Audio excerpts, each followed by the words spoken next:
Bonsoir Grégoire.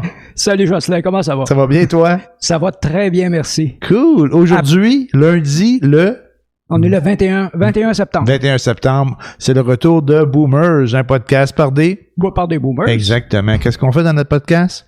On jase tranquillement pas vite de choses et d'autres, ce qui nous marque, ce que l'actualité nous offre comme sujet. On va avoir quelques commentaires, on donne nos opinions, qui sont des opinions personnelles. On n'a pas la prétention de répondre à toutes les questions. C'est sûr qu'on a réfléchi sur certains sujets. On a des réponses qui nous conviennent à nous, mais libre à vous de les accepter ou pas. Puis là, on est en COVID, là, puis on est en mode retour de la COVID. C'est la deuxième vague. Ça a été annoncé après-midi. Puis pour faire COVID, on va faire chin-chin. On va essayer de faire comme les deux premiers minutes. Ah non, ça marche pas. Non, on n'est fait pas que nous autres, on le respecte, le 2 mètres.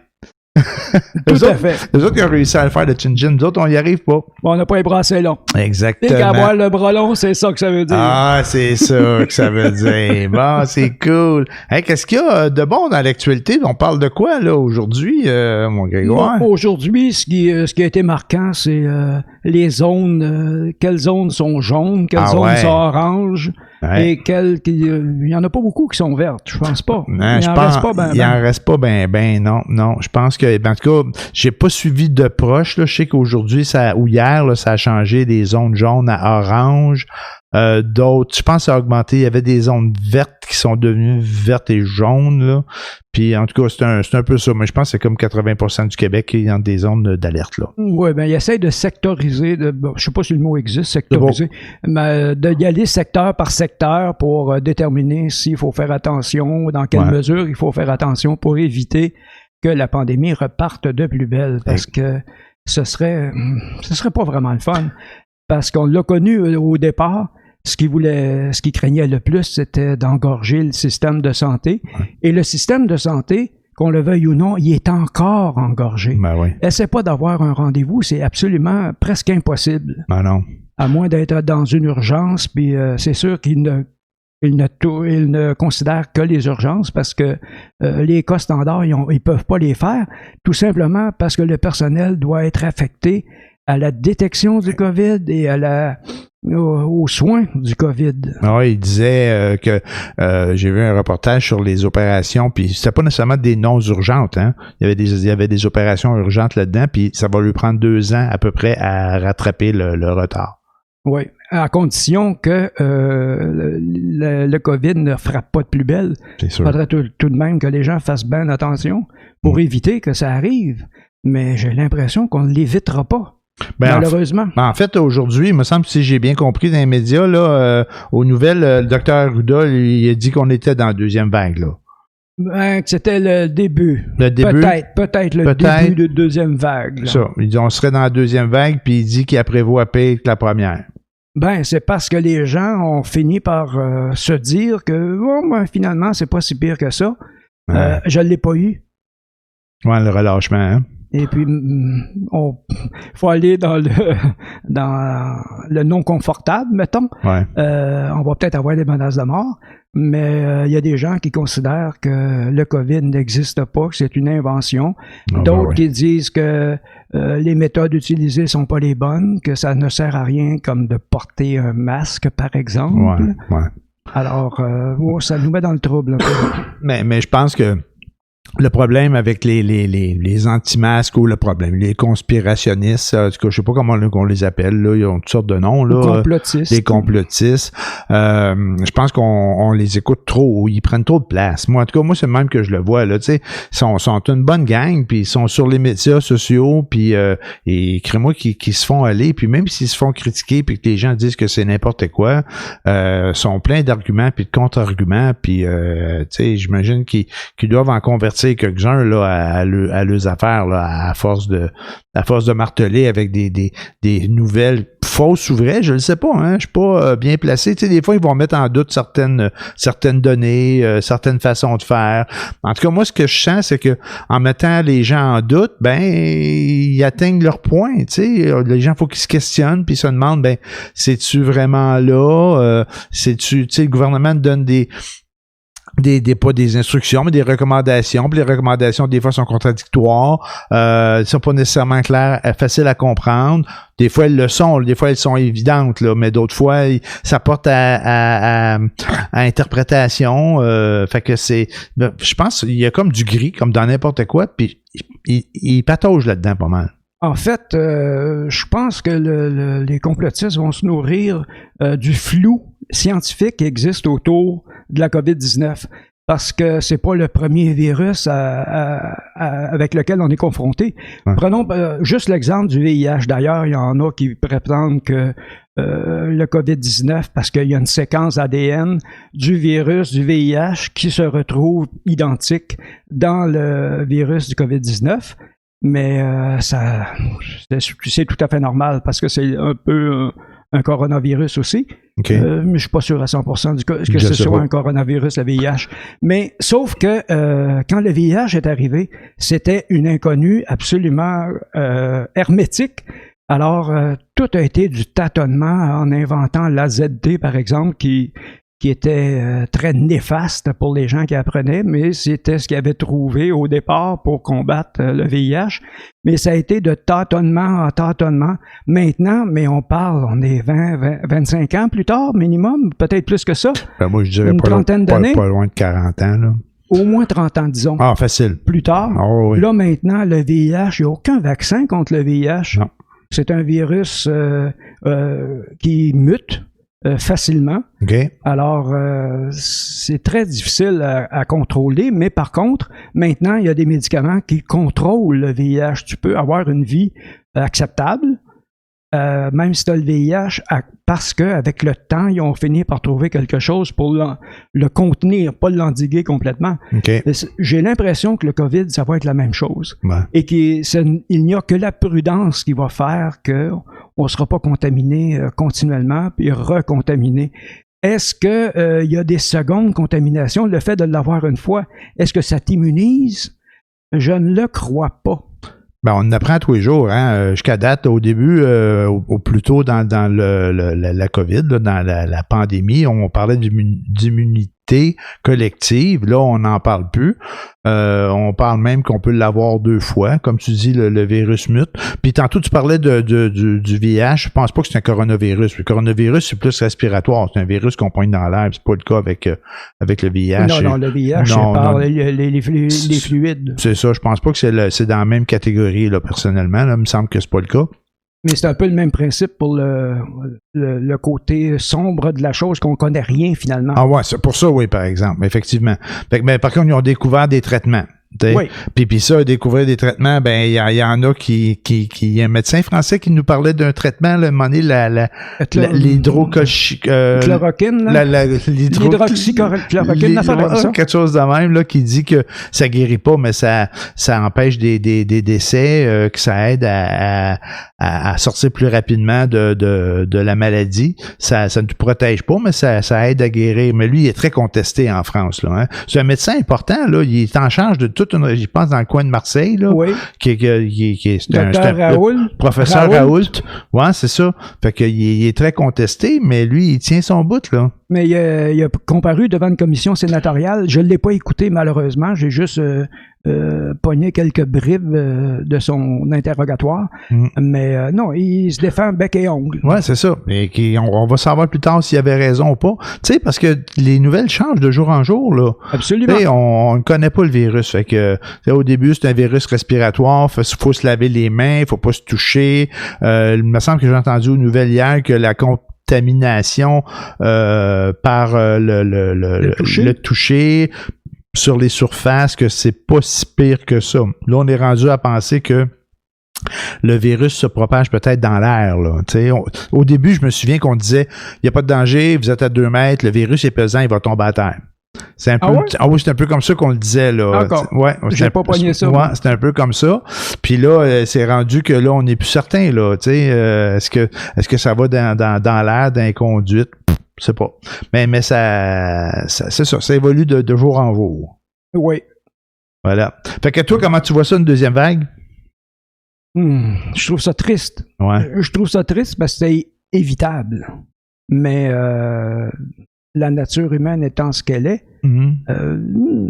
Ben, c'était évitable. Je pense qu'il l'avait prédit, et probablement basé sur d'autres épisodes de contamination, de virus, mais c'était comme pas convenu, mais certain que c'était pour arriver. Tu sais, à un moment donné, il parlait de deuxième vague, il disait beaucoup de gens disaient peut-être ça arrivera pas, mais les scientifiques, dont le docteur Arruda, si je me trompe pas, il disait que lui, il était sûr à 95% que c'était pour avoir une deuxième vague, là.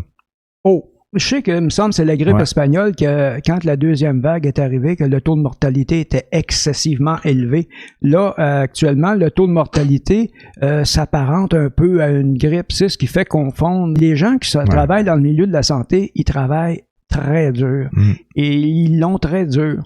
On dit oui, c'est des anges gardiens, c'est des gens merveilleux, absolument, oui, mais à un moment donné, ils seront plus capables. Exact. Si on fait pas attention, pourquoi eux iraient au bâton pour des gens qui ne veulent pas faire attention? Ouais, je sais bien. Il y en a beaucoup dans le système de santé qui sont horripilés par l'attitude des gens parce que eux voient pas ce que ça donne à l'autre bout. C'est sûr qu'il y a des cas où que, il y a des cas malheureux, il y a des gens qui vont passer à travers les grilles, là, que moi, ils vont être plus ou moins bien traités, que ça change. Mais c'est pas parce que les gens qui travaillent dans le système ne sont pas compétents, ne sont pas dévoués, c'est parce que il va y avoir trop de monde à un certain moment que ils pourront pas traiter tout le monde équitablement. Oui, effectivement. Puis je pense qu'il il y a des zones qui étaient moins touchées, des sections des zones des parties du Québec. On parle de zones maintenant, là, ils ont découpé le Québec, là. Il était déjà découpé, mais là, je pense qu'ils l'ont découpé en certains secteurs pour pouvoir mettre les grilles de couleur, en fait, les niveaux d'alerte, là. Puis il y a des zones qui n'avaient pas été touchées ou presque pas, là. Le Québec, la capitale nationale, Chaudière-Appalaches, le Bas-Saint-Laurent, ça avait été très peu touché. Puis là, c'est eux qui se retrouvent dans des situations là où sont en zone, ils ont commencé par être en zone jaune, puis là, ils sont rendus en zone orange, en zone orange. Fait que puis je suis pas sûr que leur système de santé, là comme ailleurs, là, tu sais, que s'il y a des éclosions puis s'il y a beaucoup de cas qui vont être capables de le prendre, là, ça risque d'être congestionné rapidement, là. C'est ça qu'ils veulent éviter au maximum, là. Mais c'est ce qui s'en vient, malheureusement. C'est ça. Là, les bars, ils peuvent ouvrir. Sais-tu comment ça marche dans les bars, toi? Es-tu allé dans un bar depuis que c'est toi? Ouais, moi, je suis allé dans des brasseries, mais j'étais allé pas mal à l'extérieur, puis non, c'est pas vrai. C'était à l'extérieur auparavant, mais j'étais allé depuis qu'ils ont mis les comment qu'on dit? Pas le registre. OK. Donc, ils ont mis le registre. J'étais allé voir un spectacle là, dans un bar samedi soir. Donc, il y avait le registre, il y avait les consignes. Je crée moi que la propriétaire du bar arrivait à la porte puis qu'elle nous donnait les consignes, elle nous disait quoi faire. Puis, on a eu la visite de Oscar, là, de l'escouade. Ouais, il y a eu la visite. Donc, les policiers sont rentrés dans le bar. Est-ce que ça a tué l'ambiance? Non, c'était tôt dans la soirée. Le spectacle n'a pas encore commencé. Il n'y avait pas beaucoup de gens. Il y avait un peu de monde, mais il n'y avait pas beaucoup de gens. Mais ils ont demandé à avoir le registre. Ils ont demandé à avoir probablement le permis d'alcool là, pour voir la capacité, j'imagine, là, ou si le permis est à jour. Je sais pas c'est quoi tout ce qui vérifie. Ils doivent vérifier tout ça en même temps. Puis il y avait 6 policiers puis un enquêteur. Fait que sont rentrés les policiers, mais c'était petit le bar. Fait que les policiers ont pris place, mais ils bougeaient pas. Il fallait qu'ils se tiennent à 2 mètres, eux autres aussi. En se mettant à 2 mètres, je pense qu'ils ont pris toute la place dans le bar, l'un à côté de l'autre. Fait que, mais les choses sont bien passées. Je ne sais pas si ce bar-là a passé il y a eu la note de passage. J'avais l'impression que le 2 mètres était court entre les tables, là. OK. Fait que, mais j'ai pas vu les policiers mesurer, le monde était assis à leur place, pas de masque. Fait que, faut juste faire attention que de mettre ton masque quand tu te déplaces. Il y a des gens qui fallait leur rappeler de mettre leur masque quand ils se déplaçaient. Ouais, effectivement. Toi, de respecter ça scrupuleusement? Scrupuleusement, effectivement. Oui, moi, ça me rendait un peu nerveux. Mais je voulais sortir quand même aussi. Fait que je me suis dit, bon, j'y vais, puis on va suivre la règle. Mais il faut vraiment faire attention, là. On n'est pas à l'abri, là. Puis le 2 mètres qui est là pour nous aider, mais quand t'entends par la suite que finalement, ça se peut que ça reste un peu dans l'air en suspension, puis ça voyage dans l'air, puis qu'on est en zone, c'était jaune encore, là, quand je suis allé samedi, mais que tu te retrouves en zone orange, là, ça te tente moins de sortir, je pense. Mm-hmm. Ouais. J'avoue que moi, personnellement, je suis pas sorti du tout et je sors pas non plus. Okay. Je me tiens à carreau, comme on dit. Mais c'est correct, c'est une bonne affaire. C'est une bonne affaire. Tu sais, moi, ça me rendait un petit peu nerveux. Tu sais, je veux dire, pas tant que ça, mais je veux suivre les consignes. Mais tu vas suivre les consignes, ça veut pas dire que l'autre à côté de toi va les suivre. Puis tu veux pas contrôler ça, là, tu sais. À part de dire, ben là, si ça marche pas, je vais m'en aller, là. C'est à peu près où j'irai pas, en fait. Fait que, mais je pense que les efforts sont faits pour que les règles soient respectées, puis pour pas que ces commerces-là tombent non plus. C'est difficile. Ça serait dommage. Ben oui, c'est difficile pour les tenanciers de bars, pour les restaurants aussi. Là, ils ont coupé les heures d'affaires là, de 1 heure. Eux, ce qu'ils semblent dire, c'est que tu vas couper dans les bars 1 heure, mais les gens iront plus dans les bars, ils vont faire des fêtes chez eux. Puis là, le gouvernement a dit, ben, faites pas des fêtes chez vous, faites pas des parties, c'est pas le temps, là, mais qu'est-ce qui va se passer après dans les maisons, tu sais? Oui, ils pourront pas avoir des mandats pour aller vérifier dans toutes les maisons. Quand ça va être des zones rouges, là, ça va être quoi, les interventions? Je sais pas comment ils vont s'y prendre. Probablement qu'ils vont trouver un moyen de s'il y a des plaintes, j'imagine, ou s'ils ont des preuves évidentes là, qui peut avoir beaucoup de monde, ils vont sûrement trouver un moyen d'aller cogner aux portes pour aller voir dans les maisons, là. J'imagine. Je ne sais pas comment ça se passe, malheureusement, dans des autres pays, des autres endroits. Puis ces règles-là, ils doivent être existantes là, dans d'autres pays que le nôtre. Là, sont déjà rendus en deuxième vague là, en Europe. Là. Donc, en France, là, c'est bien pire qu'ici, là, actuellement. Je pense, sont rendus au-dessus de 10 000 cas par jour. Oh my God! Oui, puis je sais pas dans les autres endroits. Il me semble que j'ai entendu parler de l'Allemagne puis de l'Angleterre, du Royaume-Uni, là, où il y avait des règles assez serrées, eux autres aussi, là. Il faudrait vérifier la Nouvelle-Zélande, j'ai entendu parler que c'est réglé là-bas, que tout est fini. Ah ouais? Ça reste à vérifier, là, mais... Je sais pas. La Nouvelle-Zélande, c'est une île. Ouais.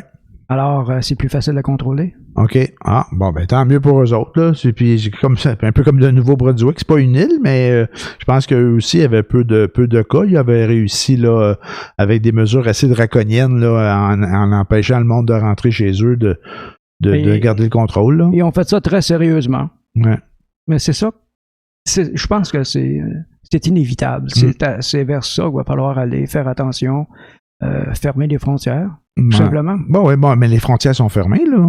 Elles sont encore fermées. Elles sont fermées, mais ça se promène quand même. Elles sont pas fermées pour tout le monde, ça se promène quand même. Effectivement. Donc, à part de la COVID, qu'est-ce qui se passe de ce temps-ci? Moi, en tout cas, je peux vous dire une affaire. Il y a une madame qui a envoyé une lettre au président Trump avec de la ricine dedans. Puis, ils ont trouvé c'était qui? Ben ils ont trouvé c'était qui. En fait, je pense que oui, il y avait quelqu'un qui voulait qui ont identifié. Cette personne-là, elle habitait à Saint-Hubert. Là, ça se passe, c'est en train de se faire, là, je pense actuellement. À Saint-Hubert ici, là. Ouais, effectivement. Je sais pas si c'est la personne qui a envoyé les lettres ou c'est quelqu'un qui connaît cette personne-là, mais c'était le branle-bas de combat là ce midi puis cet après-midi à Saint-Hubert, là, Longueuil, avec la GRC puis les policiers puis des pompiers, puis je pense que c'est une demande du FBI là, de se rendre là, puis d'aller arrêter la personne. Ils ont fait une grosse intervention avec les soutes hermétiques, là. Probablement, j'ai pas vu de film, j'ai pas vu de photo, mais c'est ça, c'est une personne qui partait de là. Puis moi, je me disais, je sais pas si la personne qui a envoyé ces lettres-là, puis ça a l'air que c'était pas les premières, là, il y en avait peut-être d'autres qui avaient été envoyées au Texas, si j'ai bien compris, c'était pas les premières lettres empoisonnées qui avaient été envoyées. Je me suis dit, je sais pas si ces personnes-là pensent qu'ils peuvent s'en sortir et faire ça sans se faire poigner. Ben, non, c'est pas possible. Je pense pas avec les moyens qu'il y a maintenant. Ben, j'imagine que non, là. Je sais pas comment ils sont pris. En tout cas, ils ont fait un lien, puis ils ont réussi à isoler quelqu'un, là, pas trouver quelqu'un. Mais c'est récent, cette lettre-là? Je pense qu'on a eu ça des nouvelles d'hier, là. Donc, c'est ça, ils sont arrivés tout de suite là-dessus aujourd'hui. Oui, on est lundi, là. On est lundi, c'est ça. Puis il y a quelqu'un aussi qui a essayé de rentrer aux États-Unis par Buffalo, là, en Ontario.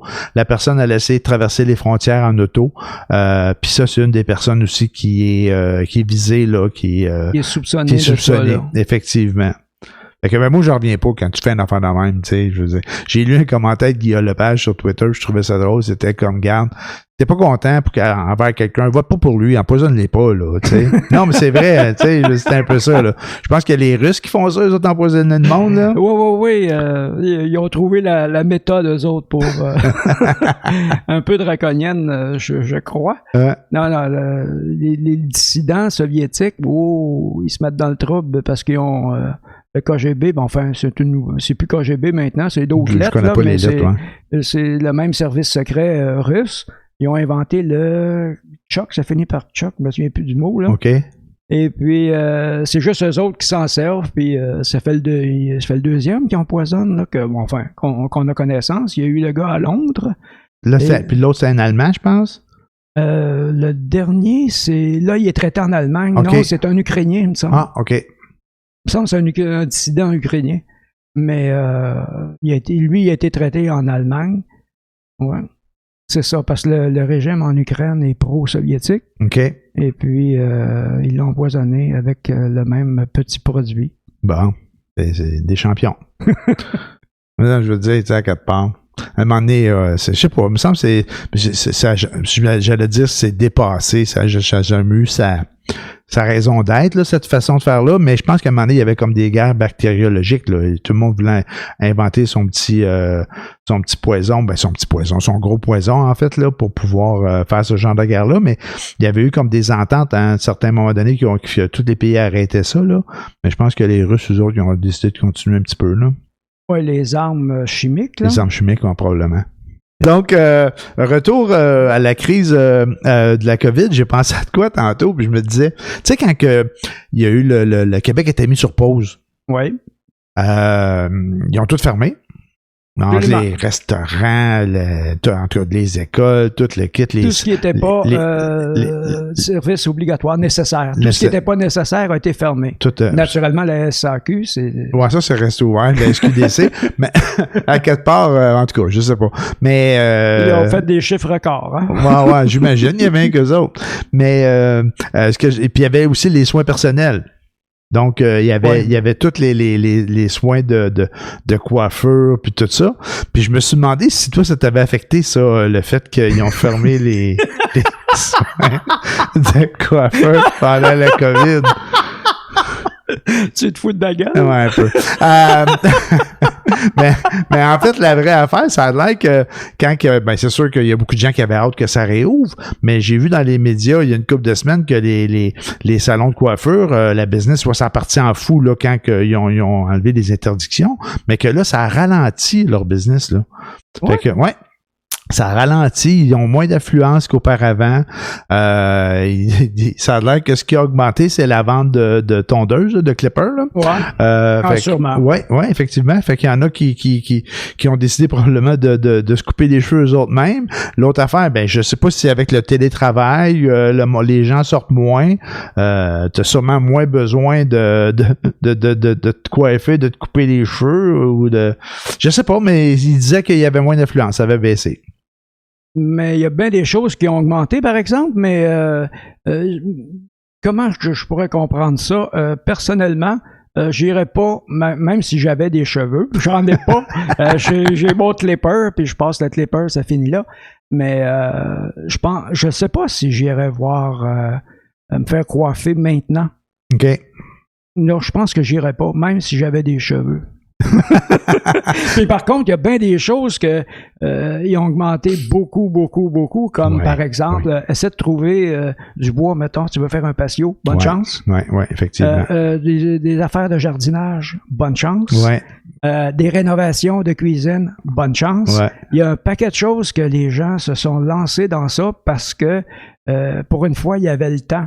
même les maisons, le marché immobilier a connu un boom, des hausses assez spectaculaires. Là. Ouais, au Québec, mais ça a l'air que c'est pas partout pareil. Dans le reste du Canada, c'est pas nécessairement le cas.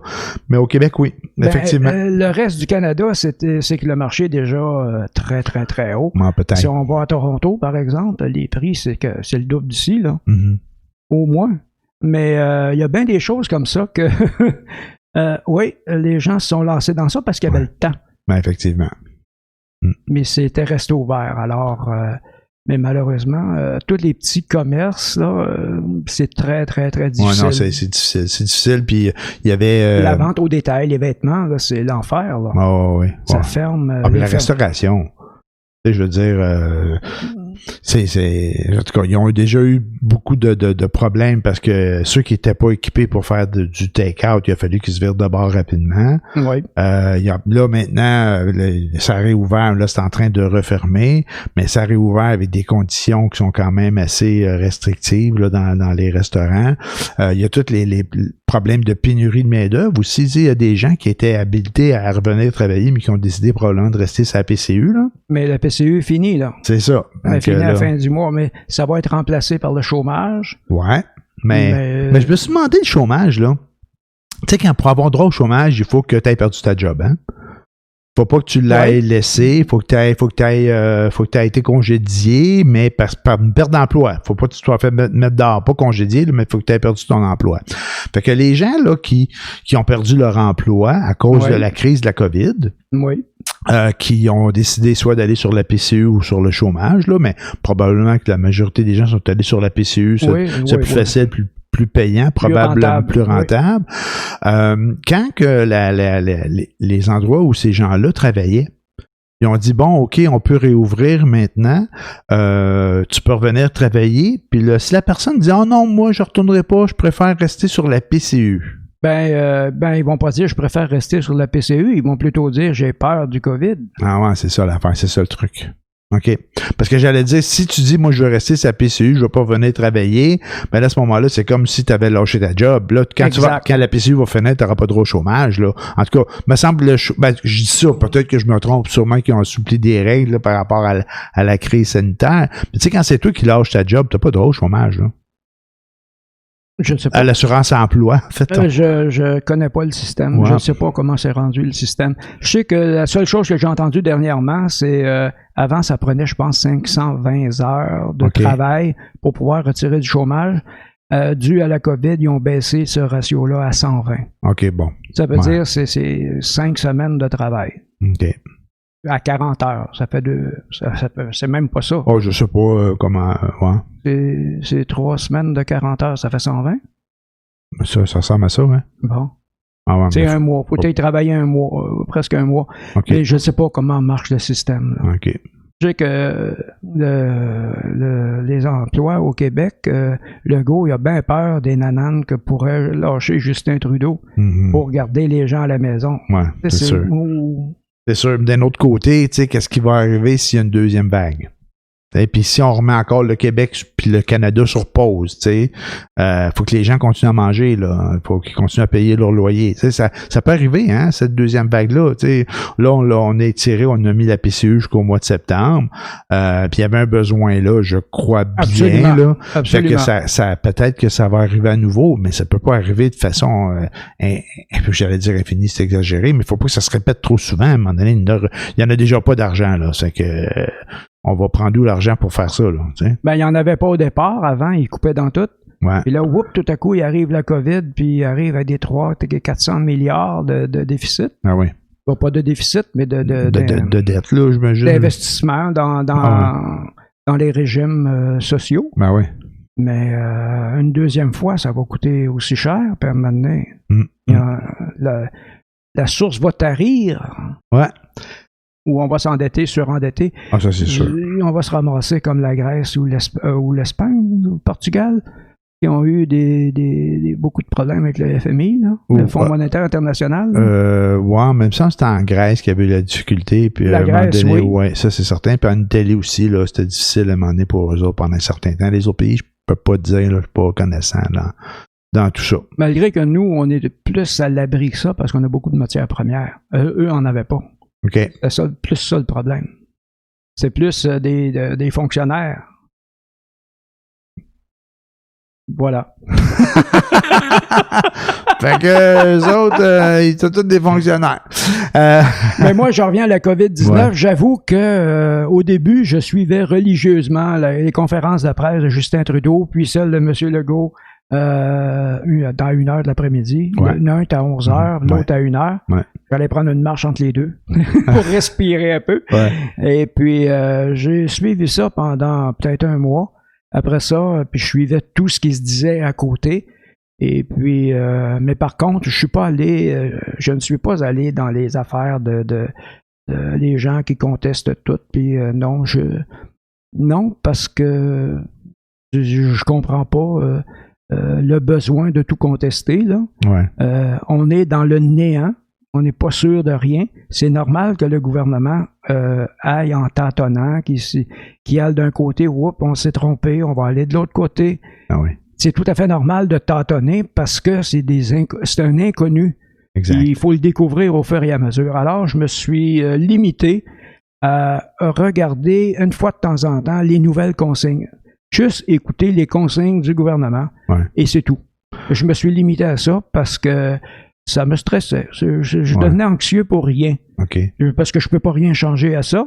Et puis, je crois que les gens qui sont en charge maintenant, sans tout savoir, je ne doute pas de leur compétence ou de leur bon vouloir, au moins de leur bonne volonté. Alors, je suis ce qu'ils nous disent, quitte à passer pour...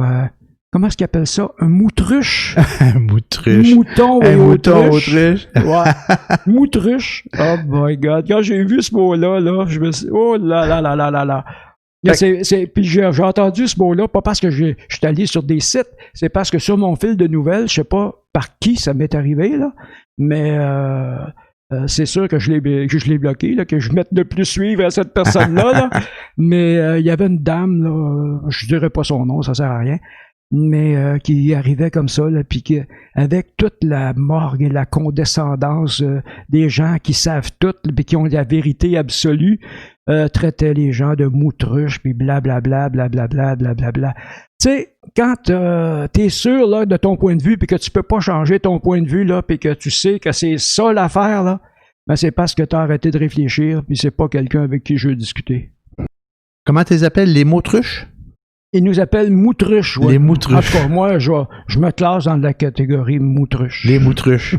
Mais tu sais, à quelque part, là, moi, je l'ai suivi pas mal, là, la crise, là, comme bien du monde, là, tu sais, par les médias, naturellement. Il y a un bon bout qu'on ne pouvait pas sortir de chez nous, hein. C'était pas mal ça qui, en tout cas, fallait le suivre, là. Après une couple de semaines, j'allais à l'épicerie à 1 heure, moi. Il y avait pas personne dans les épiceries. Au début, c'était rochant parce qu'il y avait plein de monde, puis les gens, fallait que tu le dises, là, 6 pieds. 6 pieds. ouais. Non. Puis tout le monde savait pas trop comment faire. Il y avait le masque, il y avait pas de masque. Il y avait lavé les mains, il n'y a pas lavé les mains. Touche les pommes, touche pas les pommes. C'est ça, il fallait pas porter le masque. Le masque est un vecteur de contamination. Effectivement. Là, c'est le contraire. Mais c'est ça. Fait que là, ça mêle tout le monde. Mais ça, on n'a pas fini d'être mêlés, là. Les choses risquent de changer, là. Encore et encore. Tu sais, à un moment donné, on va mieux le connaître, le virus.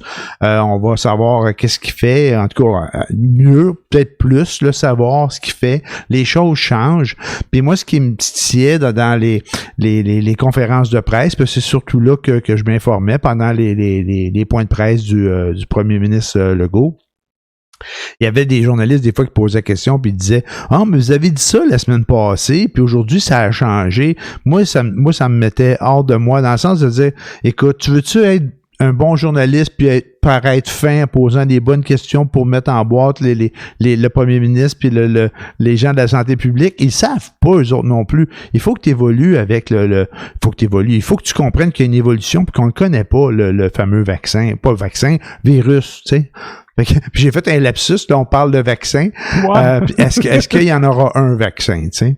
Ça, c'est une autre affaire. Ça reste à voir. Ouais. Ça reste à voir, parce que le VIH n'a pas de vaccin, puis ça fait 30 ans, là. Ouais, ça, c'est vrai. Effectivement. Puis ce virus-là, est-ce qu'il peut y avoir un vaccin? Tu sais, on dit on a un vaccin pour la grippe. On a un vaccin pour la grippe, mais la grippe, elle mute. La grippe change à tous les ans. Puis bien souvent, dans le vaccin, Quoi qu'ils disent que même s'ils n'ont pas nécessairement la bonne souche, le vaccin aide pareil, mais ils n'ont pas toujours la bonne souche. Des fois, ils n'ont pas la bonne souche. Tu sais, ils se trompent là, assez souvent, je pense. Hein? J'ai l'impression que c'est une fois sur deux. Je vous dis ça, c'est toute réserve. Là. Ouais. Mais oui, il y a des années, c'est l'année passée que il n'y avait pas le bon. C'est ça peut arriver qu'il n'y ait pas le bon. Puis ça peut arriver que... Mais je pense qu'il se fie à ce qui se passe à l'hémisphère sud, là. Ouais. Pour voir les grippes qui se sont passées là-bas, puis dire, ben OK, elle était là, ben, probablement qu'elle va s'en venir ici. Puis je pense que le call devrait être quand même pas pire d'habitude, mais je pense qu'ils l'ont pas tout le temps, là. Non, ils l'ont pas tout le temps. Mais en fait, c'est une mesure de prévention. C'est pour nous donner une chance d'avoir un vaccin, peut-être qui marche pas, mais au moins l'essayer. Ouais. Mais là, ça devient, ça, c'est juste pour encourager Big Pharma qui fait de l'argent. Puis ouais. Tu peux aller dans l'autre sens, là. Ouais. C'est pour ça que j'évite toutes ces posts-là, cette mouvance-là. Exact. Qui, ma foi, je dois l'avouer, m'agace un peu. Fait qu'on en a parlé aujourd'hui. Oui. Fait qu'on n'en parlera plus d'eux autres. On les encouragera pas. Non. mais pour comprendre pourquoi ce genre de choses-là se produit, je vous suggère très fortement d'aller sur... je l'ai trouvé sur Facebook... Guillaume Dulude, qui s'appelle. Okay. C'est un psychologue. Ouais. Et puis, il y a un de ses posts qui est intitulé « La dynamite sociale okay. » qui nous permet de comprendre pourquoi ça arrive. De quelle façon que, sociétalement parlant, cette chose-là est arrivée. Ça s'appelle sous la pensée du postmodernisme. Okay. Je vais pas tenter de vous l'expliquer puis vous raboudiner ça tout croche, là. Mais je vous suggère très fortement, ça dure 36 minutes, mais c'est tellement instructif. Vous allez être étonné et consterné, surtout, puis un peu découragé, parce que les gens commencent à s'inventer des réalités subjectives à laquelle ils s'accrochent. Et puis, le moindre argument devient c'est de l'oppression contre eux et tout le monde devient des victimes. En tout cas, c'est un peu simpliste la façon que je le dis, okay. Mais c'est un 36 minutes très bien investi que d'aller voir sur le site. J'aime bien tout ce qu'il fait, ce monsieur-là, là. Mais ce post-là en particulier, ça va vous permettre de comprendre comment est arrivée l'émergence de ce type de choses-là. OK, ben écoute, on mettra le lien ou la référence là dans les notes de podcast. Ça va pouvoir, si vous voulez l'écouter.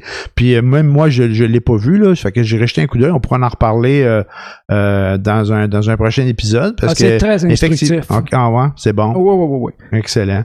Je vais pas tenter de vous l'expliquer parce que vous n'allez probablement rien comprendre. Moi, dans ma tête, je l'ai compris, mais je suis peut-être pas pédagogue, finalement. Chacun sa job. Chacun sa job. Je vais pas m'essayer parce que c'est tellement clair et bien fait, bien étoffé. Il parle pas à travers son chapeau. C'est pas j'ai pensé ça ce matin. Ah, j'ai une nouvelle idée puis je vais la répandre. Mm-hmm. Non, c'est vraiment basé sur des recherches et de l'instruerie. L'instruerie, on va s'instruire. Avec... Non, c'est une blague parce que j'avais un de mes oncles qui disait ça. L'instruerie, c'est important de nos jours. Ah ouais, c'est bon ça, ouais. C'est une personne culturée. Oui, très culturée. Non, c'est un chic type, mais qui malheureusement n'était pas allé à l'école. Ah, OK. Je pensais qu'il était sarcastique quand il disait ça. Non. Puis je voulais pas me moquer de lui. Parce que c'est des fois, moi, en tout cas, moi, je fais ça volontairement de déformer des mots pour faire réagir les gens. Mais c'était probablement sarcastique quand même. Mais il faisait sûrement exprès parce que ça attirait l'attention. Il voulait souligner un peu que oui, va à l'école. Moi, j'ai pas pu y aller, mais toi, vas-y. Okay. C'était plus ça qu'il voulait dire. OK, c'est bon. Ça a de l'allure. Fait que, ben, écoute, c'était notre premier épisode du retour. On arrête là-dessus. Ça fait un bon bout qu'on jase. Écoutez, on veut revenir régulièrement avec des points d'actualité. On va essayer d'avoir notre podcast qui est à peu près tous les lundis. Là, on enregistre lundi en fin de journée. On veut sortir à soir. On a plein de bonne volonté d'être régulier puis de vous arriver avec plein de sujets. Là, le sujet du jour, c'est la COVID, mais il faudrait parler d'autres choses aussi. Il faut faire lâcher ça parce que tout le monde, à un moment donné, il faut passer à autre chose. Là. On peut s'envoyer une lettre à Trump? Non, on n'enverrait pas de lettre à Trump. Il faut en parler de la COVID. Il faut pas faire semblant que c'est pas là. Mais tu sais, il faut changer les idées aussi un peu. Là. Écoutez des shows de télé cet été, là, j'écoutais Bonsoir, puis c'est tout au début de la puis j'aimais le show, là. Mais c'est qu'au début, on parlait beaucoup de la COVID, puis à la fin, on parlait encore pas mal de la COVID. Tu sais, c'est sûr que ça prend beaucoup de place, mais il faut passer à d'autres appels, là, à d'autres sujets. Là. Oui. On a parlé, on a dit ce qu'on en pensait, mais j'insiste, Guillaume Dulude ou Psycom ou Psycom, PSYCOM, vous allez le trouver sous les deux dénominations. Et puis, faut vraiment que vous écoutiez ça vaut la peine. Ben écoute, je vais l'écouter, puis finalement, on va peut-être encore en parler. Des complotistes conspirationnistes. En fait, c'est ça? Es-tu là-dessus? Ça l'explique comment des mouvements comme ça ont émergé. Okay. Pourquoi, de quelle façon l'évolution sociale s'est faite pour que ça arrive.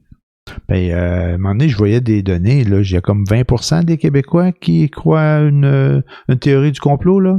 Ben, tu sais, mentez, il en restera quelque chose, hein. C'est un proverbe, ça. OK. Plus, tu sais, tu vas finir par le convaincre que, regarde, on va donner un exemple. Je me souviens d'un été, il y avait un chanteur, mais il était poche. Il a fait un hit cet été-là. Il était poche, mais tu l'entendais continuellement. Il a fait un One Hit Wonder. Là. C'est la seule fois qu'on l'a vu. Là. Okay. Je me souviens pas de son nom, puis ça fait longtemps de ça. Là. Je te parle de 35 ans passés. Là. Okay. Et puis, il était mauvais, mais on l'a entendu tout l'été. Mais à force de le faire jouer, les gens, ils ont aimé ça. Tu sais? Fait que les gens sont habitués à l'entendre, mais je pense qu'un peu c'est le même principe. À force de répéter, de l'entendre, ça finit par faire son chemin. OK. Ouais. Mais il faut réfléchir par soi-même. Faites vos recherches. Ouais. T'as entendu celle-là? Oui. Faites vos recherches. Mais cherchez à la bonne place, s'il vous plaît. Ouais, c'est ça l'affaire. Mais tu sais, tu fais tes recherches, puis des fois, il y a des messages contradictoires, il y a des situations qui évoluent. On parlait tantôt, moi, j'avais appelé ça comme du gris, mais tu as dit du flou, puis c'est plus du flou que du gris, là. Ouais. C'est-à-dire, il y a une zone où c'est pas clair, fait que on est capable de rentrer dedans, puis de te mettre dans le doute, tu sais. Oui, mais OK, on arrête là-dessus. C'est donner trop d'espace à quelque chose qui n'a pas d'importance. On veut pas en parler, mais il prend de la place, tu sais. On n'a pas le choix, ils sont incontournables. C'est ça, il s'impose. Fait que là-dessus, Grégoire, je vais te souhaiter une bonne semaine. Moi, merci. Toi aussi, je te souhaite une excellente semaine. J'espère que ça va bien se passer. Il annonce très beau cette semaine. Alors, on va en profiter. C'est les derniers beaux moments de l'année avant que l'automne commence. Malgré que l'automne, c'est pas mauvais non plus. C'est beau, l'automne. C'est bon, l'automne, ça commence demain. Il faut mettre une petite laine d'asseoir. Déjà que l'automne est commencé depuis une couple de semaines. Bon, Grégoire, là-dessus, je te souhaite une bonne fin de soirée. Bonne fin de soirée, bonne semaine. À la prochaine. Salut, là. Bye. Bye, tout le monde.